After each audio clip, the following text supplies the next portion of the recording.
If you're a beginner or intermediate tennis player, this video is simply not for you. This is for advanced players only. We're going to talk about the jump backhand, why it's in your best interest to learn this as an advanced player, and when you should do it so you can get a couple easy points in the match. Now, first, this video is courtesy of Winston Du on YouTube. Make sure you subscribe to his awesome YouTube channel. I put his link in the description below. So let's watch this point, and then we'll analyze it.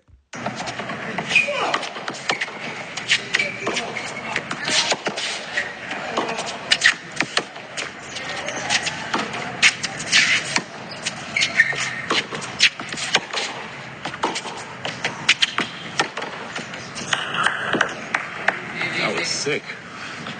Jumping back in. And Winston, we agree with you. That was sick. So here are two really good players, super high UTRs, in the high 13s and low 14s of the UTR. On the UCLA Bruins court number one. Beautiful shot. I just love it. Got distracted there watching that shot. All right, so let's talk about a couple things. You'll notice Clay on the other side of the court, he frames the ball. And he hits the ball high, and it lands short. Now, again, this is for advanced players. When the ball pops up like this, it's a good idea to be able to play this ball at the peak. Because, and you see this with Govin. Watch this. He's hitting the ball at the peak. He is not allowing this ball to drop. The nice thing about getting this ball at the peak is he doesn't have to lift it, right? So he could have moved back and allowed this ball to fall, and then he has to lift it and continue the point. But by taking it at the peak, now he gets to drive this ball. So some people would say, well, why didn't he go in and take it early? Well, look, he's actually wanting this ball to be above net level so that he can drive it. So if you play the ball too low on the rise, you lose the benefit of being able to crush the ball. So he actually is purposely hitting this ball kind of out of his strike zone, if you will, which is actually why he's jumping, and I'll explain that. But he's allowing this ball to get up really as high as it can. That way he can drive this ball. He's well inside the court. He's going to hit a winner on this. This is all premeditated. Now, why is he jumping? The reason he's jumping, because you could think, why does he need to jump? The reason he's jumping is if he doesn't jump, then the ball's going to be too high out of his strike zone. So if I take a line and go straight across the ball, that is the height of contact. So the ball bounces, and now it's rising up to that point, and then he hits the ball at the peak. Well, let's look where that line is if he doesn't jump. See how that ball is really high? It's at the top of his head. Remember, that green line is where he's going to be contacting the ball. So if he doesn't jump, the ball's actually out of his strike zone and he gets diminishing returns. That ball will be too high for him to get the power that he wants. So by jumping and going up into the air, now when he hits this ball, it's not going to be at the top of his head, but we can see when he jumps, now this ball is kind of, especially with his left side, kind of at armpit height. Now this is a much more manageable ball when it comes to his body compared to the ball height. But by jumping, he now gets the ball in the contact zone. He can now drive this ball, and then he can be super aggressive.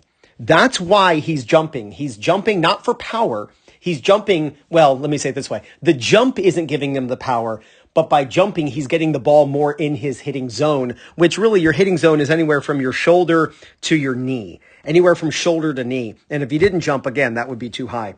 So let's look at his technique. First off, he takes a couple steps, and you can see right there, he adjusts his feet because he doesn't want to get to the ball too early. He wants that ball to rise. And he jumps off of his front foot. When you're going to do this on your backhand side, and you can do this with a one-hander as well, you're going to jump off of your front foot. When he jumps off of his front foot, watch how his left knee is bent. This is really important. He is jumping with a bent left knee because as he hits the ball and his racket swings forward, you're going to watch his left leg kick back. Remember, every action has an equal and opposite reaction. So as he swings, that left leg goes from bent to straight. It's a kicking mechanism that is helping him to accelerate the racket through contact. Now, I want you to look at the height of his turn. This is not how high he typically turns on a backhand, two-handed ground stroke.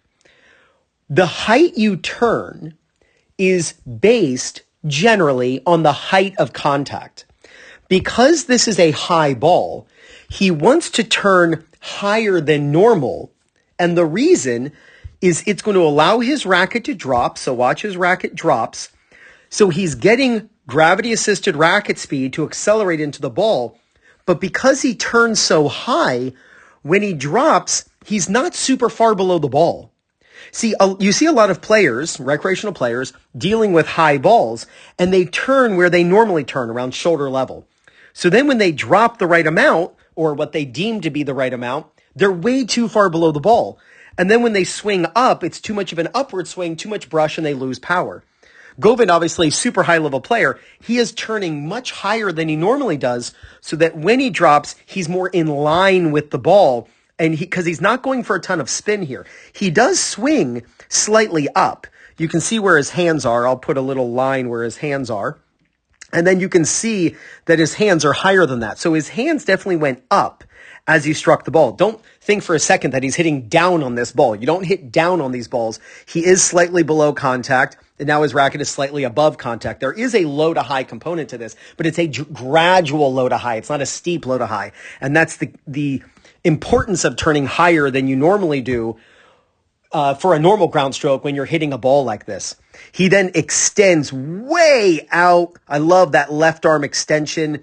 He doesn't follow through to his back the way you normally would on see with like a normal Djokovic two-handed backhand. This is an extended, flatter contact, really directing the ball cross court. He lands on his left foot. You can see this back leg kicks up, very similar to the serve, actually, where the back leg kicks up when you're leaning in. And for balance, your back leg will kick up to keep you stable. And then watch this. This is beautiful.